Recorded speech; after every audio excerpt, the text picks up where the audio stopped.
The first breath a newborn takes is often a cry, a primal response to the shock of leaving the warmth of the womb for a world of harsh lights and cold air. Usually that fear melts away with the first taste of mother's milk, the first gentle touch that whispers, "You're safe now." But what of the babies whose first hours teach them the opposite lesson? This is the story of one such child, a boy whose entrance into the world was marked not by comfort, but by abandonment.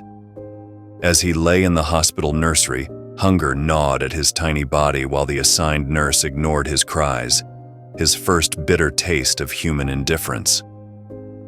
The tale begins with Alisa Marie, who vanished from the maternity ward with a stealth that left the hospital staff baffled. Her own story might help explain, if not excuse, her actions.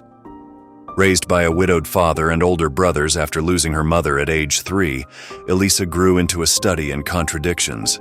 Despite her masculine surroundings, she developed an almost exaggerated femininity. Her father tried his best to fill the maternal void, awkwardly braiding her hair and buying frilly dresses, but something was always slightly off-kilter. She became known for her eccentric appearance, towering hairstyles and mismatched fashion choices, while metal braces and thick glasses completed her image as an outsider. In the brutal social hierarchy of high school, Alisa lived in the margins, watching as her classmates experienced the teenage rituals of elaborate promposals and Valentine celebrations. But in her junior year, everything changed with the arrival of Ron, a transfer student. When the principal assigned Alisa to be his guide, neither could have predicted the connection that would form. Where others saw awkwardness, Ron discovered charm. He looked past her unusual exterior, and gradually what began as mandatory tutoring sessions blossomed into romance.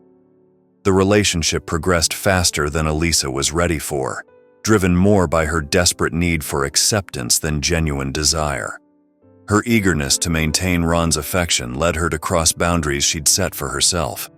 When her period was late, she buried the possibility deep beneath layers of denial until the physical symptoms became impossible to ignore. Standing in the drugstore bathroom, staring at 2 pink lines that would change everything, she barely registered the cashier discreetly slipping her a flyer with an address. Following those directions led her to a building that seemed to leak despair from its weathered walls. But as she approached the entrance, fate intervened. A young couple emerged, grief-stricken and sobbing over a friend lost to a botched procedure. The sight struck Alisa like a physical blow, sending her stumbling backward. She fled, her decision to keep the baby made not through careful deliberation, but pure instinct and fear. Shame wrapped around her like a suffocating blanket. She cut Ron out of her life without explanation, denying him any role in what was to come. As her body began to betray her secret, she crafted an escape plan. The note she left behind, just a vague message about finding herself, gave no hint of her true circumstances. Her family, attributing her recent withdrawal to teenage heartbreak, had respected her need for space. When they discovered her gone, their frantic calls to Ron yielded nothing but shared confusion and concern. Her brother's previous warnings about pregnancy echoed in her mind like threats, their protective instincts having always verged on possessive. At 17, she found herself navigating a world she wasn't ready for, scrubbing dishes until her hands cracked and working multiple jobs just to afford a cramped room. The weight of her situation pressed down harder with each passing month. As her due date approached, Alisa began to contemplate options that would give her child a future she couldn't provide, all while keeping her family in the dark, no matter the personal cost.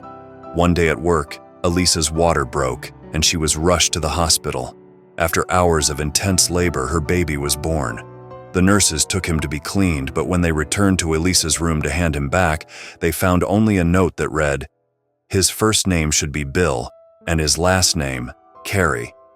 Alarmed, the nurse quickly informed the staff, and in the confusion, little Bill was left alone, unfed and unattended. Anna, a hospital volunteer, overheard the nurses talking about the abandoned newborn. She learned he was placed in the nursery and decided to check on him. She could hear his faint, exhausted cries before she even reached his cot. Moved by his distress, Anna knew where to find emergency baby formula and prepared a bottle to soothe him. Meanwhile, the nurse responsible for feeding Bill returned and panicked when she found his cot empty. She assumed Alisa had come back for her child and rushed out to look. As she searched, she found Anna nearby, gently feeding Bill. From that day on, Anna became his primary caregiver, arriving early to feed and care for him whenever she could. The nurses grew to trust her and often left her alone to tend to him throughout the day. One morning, Anna arrived to find Bill struggling to breathe. Alarmed, she immediately called for the nurses. After several tests, doctors discovered fluid in his lungs. While social services began searching for a home for Bill, his condition required that he remain in the hospital until he fully recovered. A social worker was scheduled to return for him once he was well enough to leave. Anna knew they were searching for a home for Bill, but she wanted to ensure he found a family who would truly cherish him. In a casual conversation with a friend, she shared Bill's story and her growing attachment to him, mentioning how she wished someone she knew could adopt him. Her friend was touched by Anna's words and immediately thought of her sister, who had been hoping to adopt a newborn after years of unsuccessfully trying for a baby. Moved by the possibility, Anna's friend quickly called her sister to share the news. Eager to meet Bill, she contacted the hospital and was invited to visit him. When she and her husband finally met the little boy, they fell in love instantly and decided to adopt him. Anna lovingly dressed Bill up and combed his hair for their arrival, overjoyed when she learned he would soon be part of a family. The hospital staff was thrilled by the adoption and worked closely with social services to complete the paperwork. Within days, Bill was on his way to his new home, and Anna was given the special honor of becoming his godmother. Though Bill may never know the details of his early days unless told, he was truly fortunate. His biological parents might be absent, but he found a family who loved him from the start. Bill's story reminds us that family is more than blood. It's about the people who choose to care.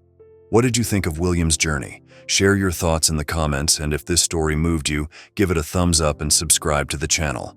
See you next time.